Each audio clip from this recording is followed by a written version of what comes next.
Gente, como tudo é uma experiência nova e cada dia, né, as coisas vão modificando, nós também vamos tentando adaptar. Então a gente recebeu uma intuição de fazermos a reunião aqui no núcleo. Aí na quarta-feira nós já fizemos e hoje é a primeira de sábado que nós vamos fazer aqui no núcleo. A gente vai tentando entender o que a espiritualidade quer da gente. Aí nós convidamos o coral, também é uma experiência nova, a gente não sabe como é que vai ser das próximas reuniões, mas nós convidamos, o pessoal veio, a gente está tomando todas as medidas, né, necessárias, todo mundo de máscara, usamos álcool em gel, uma distância, né, relativa, tomamos todas as providências. O pessoal do coral, eles vão cantar, né, inicialmente para a gente, e depois nós começamos o estudo, tá? Então o coral vai começar.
Gente, esteve ótimo, né? Agradecemos muito a presença do coral, muito bom, uma energia ótima, né? Pois é, agora nós vamos começar o estudo. Hoje a gente fizemos diferente, porque como nós comentamos no início, tudo é muito novo e a gente não sabe como que a gente vai agindo, né?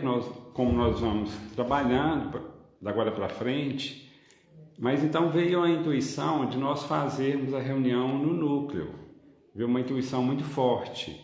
Então nós passamos, né, a partir de quarta-feira, fazer aqui no núcleo. Aí começamos a fazer aqui, hoje fizemos também, estamos fazendo. Aí tivemos a ideia também do coral vir, né? Porque alguém até pediu. Então parece que a maioria das pessoas gostaram, não é? Acho que todos nós estamos sentindo falta da música, do coral. Hoje, gente, nós vamos ler aqui só um pedacinho da introdução do Evangelho segundo o Espiritismo, porque nós espíritas, nós estudamos o Antigo Testamento também, mas estudamos mais o Novo Testamento e o Evangelho segundo o Espiritismo. Estudamos mais o Evangelho segundo o Espiritismo, mas às vezes buscamos algumas informações no Novo Testamento, podemos buscar também no Antigo Testamento, mas o Kardec, ele fez um trabalho minucioso, ele organizou a parte moral para a gente. Então, no início do Evangelho segundo o Espiritismo, na introdução, ele diz o seguinte, vamos ler aqui, é um pedaço pequeno. Ele diz o seguinte: podem dividir-se em 5 partes as matérias contidas nos Evangelhos: os atos comuns da vida do Cristo, os milagres, as predições, as palavras que foram tomadas pela Igreja para fundamento de seus dogmas e o ensino moral. As 4 primeiras têm sido objeto de controvérsias. A última, porém, conservou-se constantemente inatacável. Diante desse código divino, a própria incredulidade se curva. É terreno onde todos os cultos podem reunir-se, estandarte sobre o qual podem todos colocar-se, quaisquer que sejam suas crenças, porquanto jamais ele constituiu matéria das disputas religiosas, que sempre e por toda parte se originaram das questões dogmáticas. Aliás, se o discutissem, nele teriam as seitas encontrado sua própria condenação, visto que, na maioria, elas se agarram mais à parte mística do que à parte moral, que exige de cada um a reforma de si mesmo. Então, o Kardec ele faz um trabalho, gente, minucioso de extrair do Evangelho, nós consideramos até o néctar do Evangelho, o melhor do Evangelho. Ele consegue extrair com a sua sensibilidade, com a sua lógica, com o seu raciocínio lógico, racional, ele consegue extrair o melhor do Evangelho. Então, a parte moral. Então, o que ele faz? Ele vai separando por assuntos a parte moral e vai explicando e vai também inserindo mensagem dos espíritos, mensagens psicografadas, mensagens mediúnicas, ele vai inserindo. Então, é um livro maravilhoso. Como disse alguém um dia, é o coração da doutrina espírita, o Evangelho segundo o Espiritismo. Então, aí nós temos o manual de conduta moral. Igual os espíritos explicaram, não é simplesmente um livro ali para uma religião, é realmente um manual de conduta universal, para que nós consigamos fazer a nossa reforma íntima, fazer a nossa mudança interior. Porque o que Kardec pergunta para os espíritos? Onde estão gravadas as leis de Deus? Os espíritos respondem, na consciência. Aí o Kardec pergunta para os espíritos, mas se as leis divinas estão gravadas nas nossas consciências, por que tem que ser lembrado? Por que tem que enviar missionários como Deus envia constantemente? Jesus envia constantemente missionários para fazer com que nós lembremos daqueles ensinamentos de Jesus. Aí os espíritos respondem que com o tempo nós vamos relaxando, nós vamos esquecendo. Então precisa sempre de alguém superior estar na nossa frente para mostrar o caminho que deveremos seguir. E isto os espíritos nos explicam que acontece em várias áreas, não só na área religiosa, mas principalmente na área religiosa. Porque os Espíritos dizem o seguinte, André Luiz diz para nós o seguinte, que estamos aqui na Terra, não estamos desamparados, que existe milhões de Espíritos nos amparando, nos ajudando, nos esclarecendo em todas as áreas, na área da ciência, na área da filosofia, na área da religião. Mas eles têm nos alertado que a ciência tem cumprido o papel dela e a religião às vezes não. Então nós estamos precisando muito de religiosidade, muito. Não uma religião dogmática, né, que traz princípio que nós precisamos de aceitar, imposta, não. É aquela religiosidade de religar a criatura ao Criador, o sentido da verdadeira religião. Então é isso que nós estamos precisando, a humanidade estamos muito carentes de religiosidade. Por quê? Vemos a evolução da tecnologia, da ciência, mas em termos de religião, os Espíritos eles fazem uma analogia que, como se a ciência fosse uma árvore frondosa e a religião é erva raquítica. Olha só, ele compara o desenvolvimento religioso até hoje como se fosse uma erva raquítica e a ciência uma árvore frondosa. A comparação que os Espíritos fazem para a gente entender que nós precisamos muito de religiosidade, de espiritualidade. A humanidade está precisando muito, nós estamos precisando muito. E temos, graças ao bom Pai, graças a Jesus, temos o Evangelho que Jesus trouxe para a gente. E nós que somos espíritas, temos uma vasta literatura, informações da espiritualidade esclarecendo e nos orientando, nos norteando quais caminhos deveremos seguir. Então nós hoje não podemos nos considerar cegos ou míopes em relação a esta realidade. Não podemos, porque temos todas estas informações, essas explicações. Então a dificuldade maior que nós temos é com a nossa reforma interior. Só um minutinho. É com a nossa reforma íntima, a reforma interior. Porque temos aprendido com a espiritualidade que temos viajado muito para fora, mas a dificuldade de viajarmos para dentro. E isso é fundamental, é inadiável essa viagem para dentro. Porque é muito fácil nós conhecermos o outro, é muito fácil nós vermos o defeito do outro, mas temos uma dificuldade enorme de vermos, de enxergarmos os nossos próprios defeitos. Esse é um dos maiores problemas que nós temos, dos maiores problemas. A facilidade que nós temos de detectar. É como, tem uma passagem interessante, que um aprendiz com o mestre, e o aprendiz está abraçado numa árvore, gritando, socorro, socorro, socorro. O mestre aproxima e diz assim, o que está acontecendo? Ele diz assim, eu estou preso na árvore. O mestre diz assim, não, você não está preso, é só você soltar as mãos. Aí ele soltou as mãos e falou, uai, é mesmo, né? Eu estava apenas preso, né, a árvore porque eu queria. Então ele percebeu aquela realidade dele.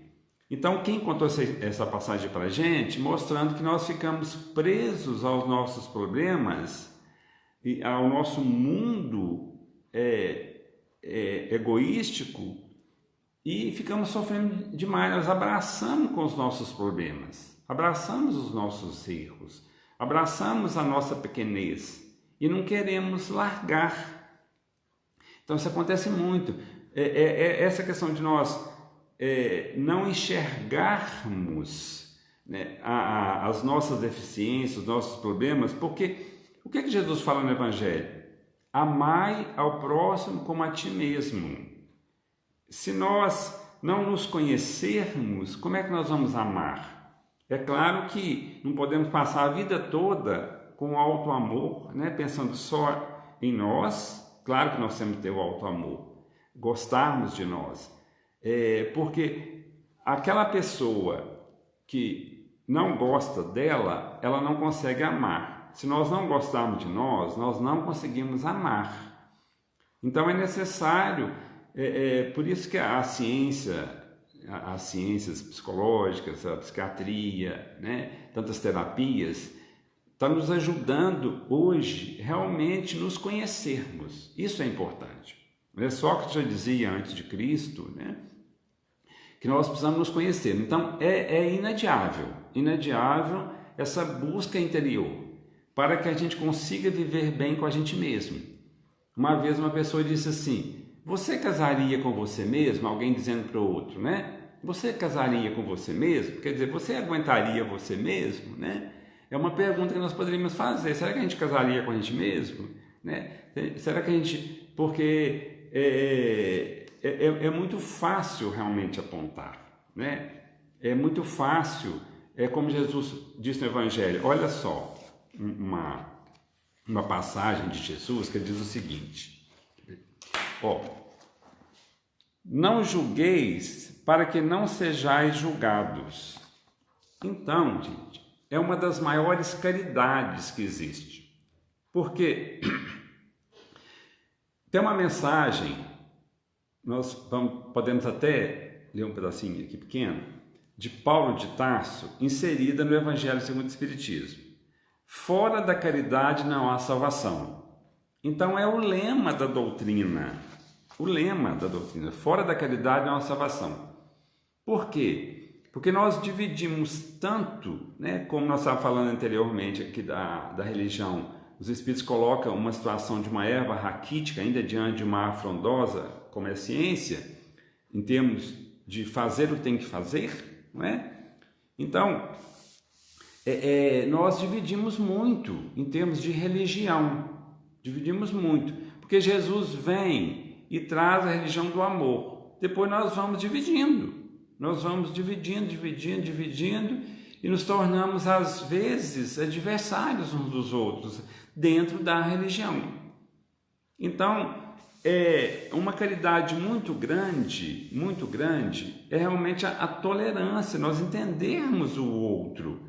Então, quando Jesus diz: não julgueis para não sejais julgados, não é? É uma lei. Então, não julgar é uma caridade enorme que nós fazemos. Então, uma psicanalista estava fazendo um comentário, achamos interessante, ela orientando uma paciente dela em relação a filhos, né? Ela disse assim: meu filho tal, eu começo a falar, não me ouve. Então, achei interessante essa psicanalista falando o seguinte, que ouve os seus filhos, acolhe eles, mas não julgue, não condene, porque se às vezes o filho vem contar alguma coisa para a gente, né? Aquela pessoa, ou um neto, ou um sobrinho, aquela pessoa, ou um adolescente, né? Vem contar alguma coisa para a gente, e nós condenamos ou julgamos, ele não vai voltar mais para falar, não vai. A mesma coisa acontece com adultos. Se nós confiamos em alguém, vamos falar alguma coisa, vamos nos abrir com a pessoa e ela nos condena, ela nos julga, nós não confiamos mais em falar para aquela pessoa. Então, às vezes acontece isso, a pessoa vem falar alguma coisa conosco, vem abrir conosco, nós julgamos, nós condenamos. Pronto, a pessoa não tem mais confiança. Ela quer falar, igual uma filha uma vez que começou a falar com a mãe começou a filosofar muito com ela e disse: mãe, eu queria apenas falar com a senhora, né? Eu queria apenas falar.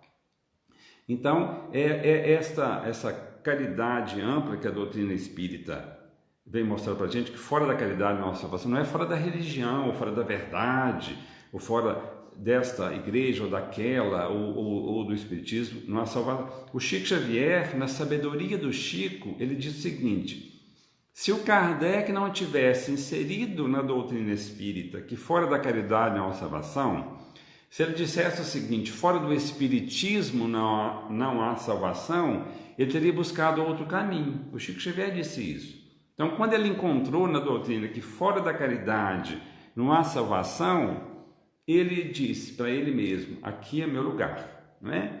Porque é muito racional, é muito lógico, fora da caridade.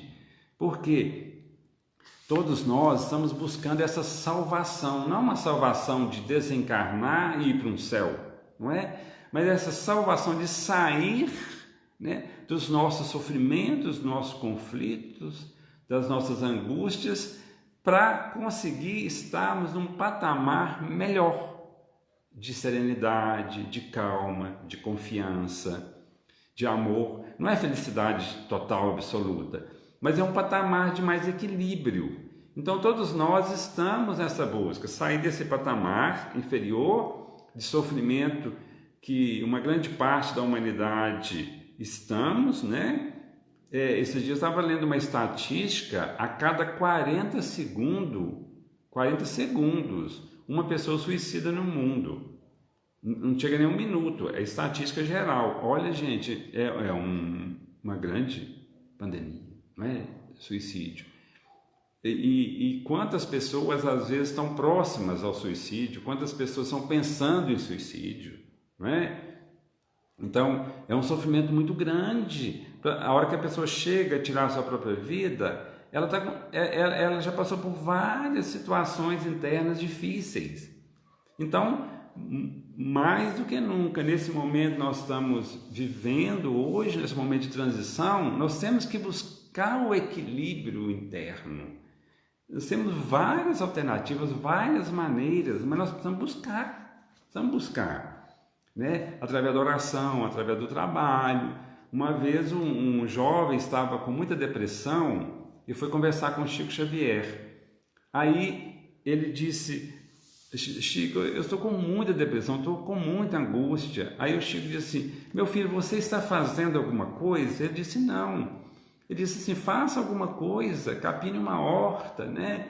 Limpe um chão, arrume uma cozinha, faça alguma coisa. Porque o trabalho também é terapia. Às vezes, é claro, a pessoa está com depressão, ela não consegue, não tem forças, às vezes, para sair daquela situação. Às vezes precisa de um medicamento, né? Muitas vezes, até uma internação. Às vezes precisa da parte médica, precisa. Mas tem vários caminhos que nós podemos ir saindo desse processo. Porque tem nós não somos, né, doutores, não temos domínio sobre essa área, né, gente? Mas é o que nós aprendemos um pouquinho com a espiritualidade. Às vezes tem esse problema assim de depressão, que a pessoa fica durante muito tempo, às vezes passa a vida quase toda, e tem aquelas depressões que são momentâneas, não é? Que às vezes tem dia que a gente acorda mal, tem dia que você deita mal, né? Tem dia que você tem sonhos difíceis, acorda, né, com aquelas sensações difíceis. Então, nós não conseguimos ficar num nível elevado constantemente, a gente não consegue. Mas o que nós aprendemos é que nós precisamos fazermos tudo para estar no nível melhor de sentimentos, não é? A gente sentir melhor, gostar melhor da vida, não é? Então, quando o Paulo de Tarso, essa mensagem está inserida no Evangelho segundo o Espiritismo, fora da caridade não há salvação, mostrando que nós precisamos sair, nos salvarmos desse sofrimento, nos salvarmos dessas angústias, nos salvarmos desses níveis vibracionais inferiores, essa salvação, não é? Então, a gente sair desse patamar inferior para um patamar superior. Isto é uma luta, é uma busca constante que nós temos que ter. Não luta, né? Mas um trabalho constante que nós precisamos exercitar em nós mesmos.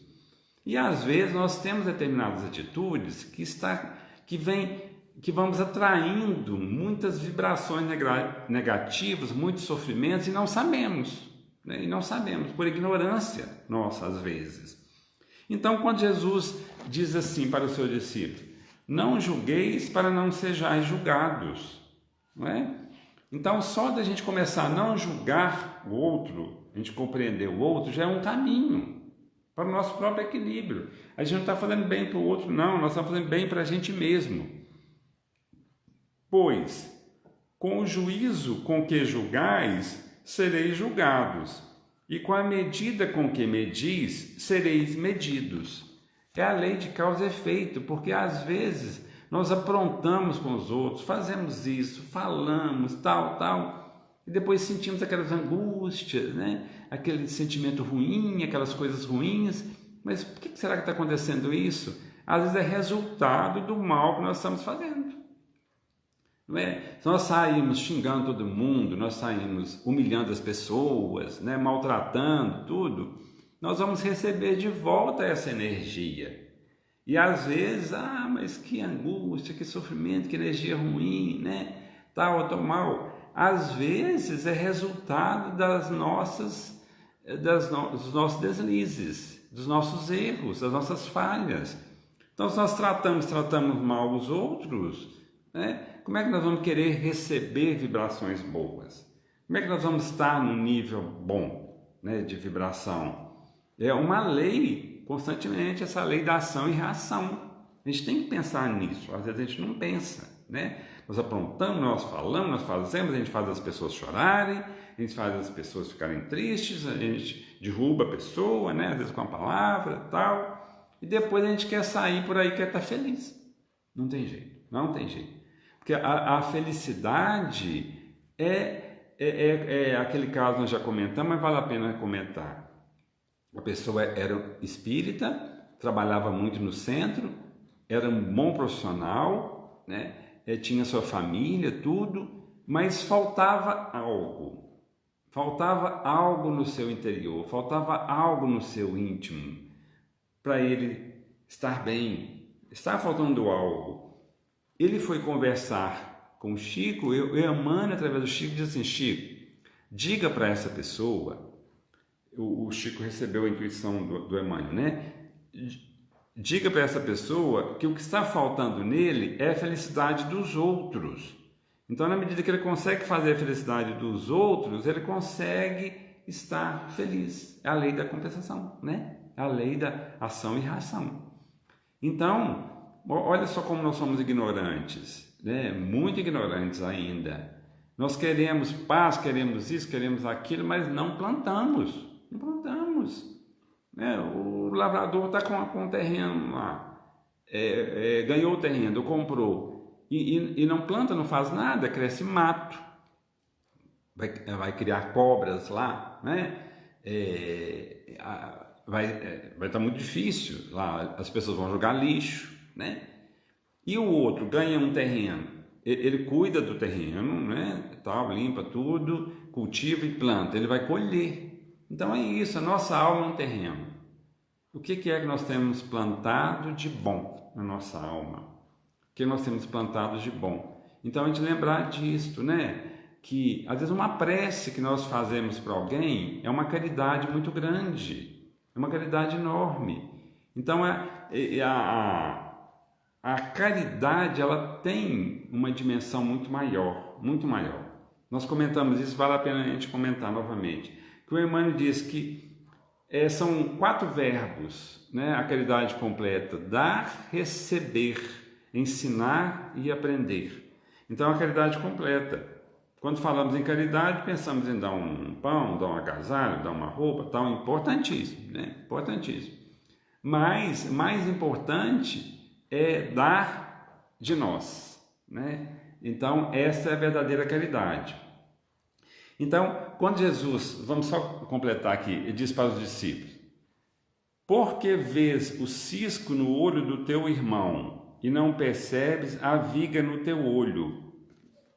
É muito sério, gente, como nós temos facilidade de vermos o defeito no outro, não é? Nós comentamos isso, acho, nas primeiras reuniões, a postura da abelha e a postura da mosca, né? Que a abelha, ela busca o lírio no pântano, e o pântano fétido, sujo, e a abelha vai lá e encontra o lírio no pântano. E a mosca, a pessoa tomou um banho, o corpo está limpinho, né, cheiroso, mas tem uma ferida. A mosca vai e busca a ferida. Então, com todo respeito à mosca, né, que é uma filha de Deus, mas só uma analogia, uma comparação, nós estamos sendo moscas ou abelhas. Porque às vezes a pessoa que convive conosco tem muitas qualidades, muitas, e nós ficamos enxergando os defeitos, né, da pessoa. Então há situações, tem tantas coisas boas para a gente agradecer e a gente fica pensando só nas coisas ruins da nossa vida, não é? Então, às vezes, quando a gente vai relembrar o nosso passado, tudo, quantas coisas boas aconteceram. E às vezes a gente fica lembrando só daquelas coisas ruins, daquelas coisas negativas. Então, é isso que Jesus alertou. Olha bem, mais de 2000 anos Jesus alertando. Por que a gente enxerga um argueiro, um cisco no olho do próximo e não enxergamos uma trave no nosso olho? Né? Nós passamos, às vezes, a vida inteira assim, né? Enxergando com facilidade os efeitos do outro. Ou como dirás ao teu irmão, deixa que eu retire o cisco do teu olho e eis a viga no teu, não é? Essa preocupação que nós temos às vezes de resolver, né? Apontar os erros e não ver os nossos erros. Em termos de religião, gente, nós vemos essa compreensão, porque a caridade no sentido geral, é a gente tolerar, né? A gente compreender, a gente ouvir, a gente doar. Então, ela é muito completa a caridade no sentido geral. Então, se nós começarmos a ter esse sentimento de tolerância em relação ao outro, quando entra no caso da religião, né, nós vemos, muito interessante na nossa história, por exemplo, o Império Romano, não é? A perseguição aos cristãos. Depois, no ano 313, Constantino, ele, através do Edito de Milão, ele vai retirar essa perseguição aos cristãos. Mas aí nasce uma nova religião, né? Na época, isso aí com certeza nós estávamos também no catolicismo, passamos a perseguir quem não era cristão, não é? E essas perseguições, elas já aconteceram em toda a história da humanidade, Tem um caso, na noite de São Bartolomeu, 24 de agosto de 1572. Por quê? Porque Martinho Lutero, ele havia protestado contra os abusos da igreja. Então, através das 95 teses que ele vai afixar na igreja de Wittenberg, na Alemanha, e ele não tinha também a pretensão de criar uma religião, né, pelo que a história nos mostra. Ele queria apenas protestar. Nesse protesto dele nasce o protestantismo.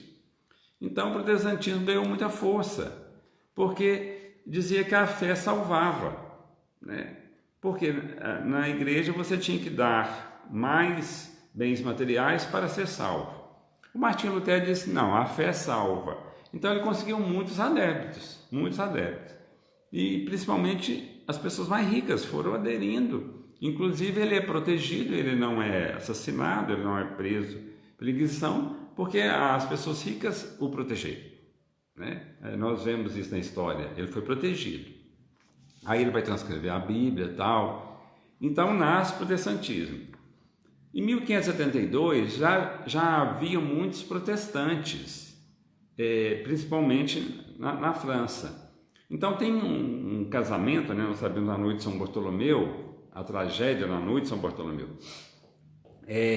Um casamento da Margarida de Valois com Henrique de Navarra. Henrique de Navarra era chefe dos huguenotes, que eram os protestantes. E Margarida de Valois era irmã de Carlos IX, que era o rei da França. Então tem um casamento. Então eles aproveitam dessa festa ali em Paris, e Catarina de Médici, que era a mãe de Carlos IX, que era o rei, eles programam, né, ali com um grupo da corte, né, assinam um decreto para eliminar os protestantes que estavam em Paris, e também vai expandindo para outros lugares. Então foi uma matança muito grande à noite de São Bartolomeu. Então essa intolerância religiosa, ela vai acontecendo. Então tem até, foi uma orientação, uma mensagem depois, que veio através do Chico, né, orientando uma senhora de Caratinga, a dona Isabel. Ela era de Caratinga, depois ela mudou para o Rio de Janeiro. E ela tinha muitos filhos, não sei se eram 6 ou 8 filhos, exatamente não me lembro. Ela tinha vários filhos. E a dona Isabel, com o tempo, ela foi, alguns filhos dela foi desencarnando de forma violenta. E vários filhos desencarnaram. Desencarnou por suicídio, outros através de acidente automobilístico. Então, vários filhos morreram em acidentes. Então foi revelado através do Chico, ela teve contato com o Chico, foi revelado que a dona Isabel, essa Isabel Bittencourt, de Caratinga, que mudou para o Rio com a família toda, eles estavam envolvidos na noite de São Bartolomeu. Eles estavam envolvidos lá na noite de São Bartolomeu, em 1572, na França. Ela fazia parte da corte com Catarina de Médici.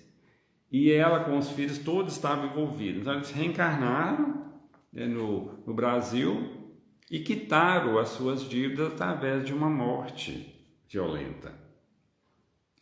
Então, nós sabemos que a lei de Deus, né, ela funciona constantemente. Ela funciona constantemente. E nós temos a oportunidade, né, como aprendemos a doutrina, através da caridade, através de uma postura diferente, nós começarmos a mudar a nossa vida, nós começarmos a mudar o nosso caminhar. Então, assim, estamos sob esse guante do passado, né? Estamos. Porque o que aprendemos? Estamos no mundo de provas e expiações. O que é prova? Prova é aquilo que está sendo provado para nós galgarmos degraus superiores, porque estamos aqui num processo de evolução, gente, né? Aprendemos isso constantemente, batendo nessa tecla, que isso é importante a gente sempre colocar na nossa cabeça. Estamos num processo de evolução. Eu preciso sair daqui melhor do que cheguei. Eu preciso hoje ser melhor do que ontem, amanhã melhor do que hoje. É uma melhora interna que às vezes as outras pessoas não veem, mas nós vemos, nós e Deus, Deus e nós. Isso que é importante. O Emmanuel diz que o Evangelho está caminhando palmo a palmo nos corações dos homens, da humanidade. Então, está acontecendo uma transformação, está acontecendo uma mudança, né? Nós vimos recentemente, dia 22 de abril, em Jerusalém, judeus, muçulmanos e cristãos juntos rezando para essa situação do vírus. Olha só, gente, no momento que essas guerras entre, né, as religiões, né, acirradas, e de repente vem uma situação desta, e vimos lá em Jerusalém judeus, muçulmanos e cristãos juntos rezando para essa situação que nós estamos vivenciando. Então é isso, né? Às vezes não deixarmos a dor vir para mexer com a gente, porque a dor vem e mexe mesmo, ela mexe de uma maneira ou de outra. Porque todos nós vamos sair dessa fase agora diferentes, a gente tem sempre comentado isso, ouvido, né? Isso, nós vamos sair dessa fase muito diferentes do que nós entramos. Às vezes a gente não percebe, mas todos nós vamos mudar interiormente. Alguma coisa a gente vai mudar, porque o débito é coletivo. Então nós vamos sair diferente. Então isso mexeu muito conosco. A gente viu uma reportagem mostrando 3 religiões enormes, grandes, os muçulmanos, né, os judeus, os cristãos, todas as religiões monoteístas, e juntas, né, juntos os adeptos rezando para uma finalidade. Então veja bem como é que as coisas estão mudando, estão acontecendo. Então esse sentimento realmente de caridade, de tolerância, de entendimento, entender que o outro erra, que o outro fala, que o outro está em processo de evolução, né? Se eu posso dar as mãos, se eu posso ajudar, eu ajudo. Mas a crítica, ela destrói, como disse André Luiz. Né? Não critique, auxilie, disse André Luiz. Por que a gente critica tanto? Né? A crítica não faz bem. Então, é esse entendimento. Uma vez um repórter da Folha de São Paulo esteve no Oriente Médio durante um tempo. Depois perguntaram para ele assim: você acha que tem solução lá no Oriente Médio, aquela situação do árabes, judeus, né? Você acha que tem solução? Ele disse assim: eu acho que tem. Aí perguntaram para ele: mas como? Ele disse assim: a hora, no momento que as mães, né, de árabes ou judeus começarem a ensinar para eles, para as crianças, para os filhos, que os outros são irmãos. Então a questão de começar a educar, né, na infância, mostrar que todos nós somos irmãos. Então é isso que a humanidade, né, nós estamos precisando, como a gente falou no início. Nós estamos precisando muito mais de espiritualidade, religiosidade do que de ciência. É claro que a gente precisa da ciência para evoluir, mas estamos precisando muito de espiritualidade. Precisamos dar as mãos.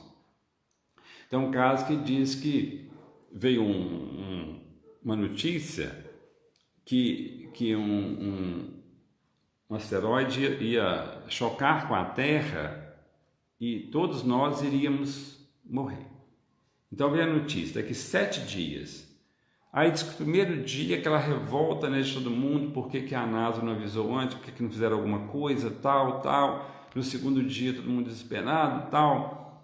Lá por quarto dia, diz que os vizinhos que estavam de mal, né, ficaram de bem. Já que nós vamos morrer todo mundo, vamos ficar de bem. Aqueles parentes que não conversavam, gente, mas nós vamos lá, vamos fazer as pazes, porque a gente vai morrer todo mundo, vamos morrer em paz. E começou todo mundo a fazer aquilo que precisava fazer, que não fazia antes, né? Eu vou visitar fulano, vou fazer isso, vou fazer aquilo, tal. E diz que no 6º dia eles começaram a reunir todas as pessoas, começaram a se reunirem. E que no 7º dia, a terra toda estava de mãos dadas. Judeus, muçulmanos, negros, brancos, heterossexuais, homossexuais, pessoas riquíssimas, pessoas pobres, pessoas miseráveis. Todos os níveis sociais, econômicos, intelectuais, culturais estavam de mãos dadas. A terra inteira de mãos dadas. E todas as pessoas saíram de casa e deram as mãos, porque todos iam morrer. A terra ia explodir. E então a terra toda de mãos dadas, todos. Aí a NASA manda um aviso de última hora. Teve um desvio, o asteroide desviou e passou. E a Terra ficou em paz. Uma vez o Dr. Eduardo aqui, numa palestra, ele narra, né, faz essa colocação para a gente, mostrando por que nós não agimos diferente. Né? Por que nós não agimos de uma forma diferente e vivemos mais em paz? Gente, nós agradecemos a presença de todos, né? Hoje tivemos o coral, né, no início. Agradecemos e na próxima quarta-feira, né, se Deus quiser, eu acho que Ele vai querer, nós estaremos aqui novamente estudando uma obra magnífica, belíssima, importantíssima, que é No Mundo Maior. uma obra psicografada pelo Chico Xavier, do André Luiz, né? Estaremos juntos. Então, um bom sábado, um bom final de semana, boas vibrações para todos nós, né? E vamos caminhar com bastante fé e esperança. Então, uma boa noite para todos.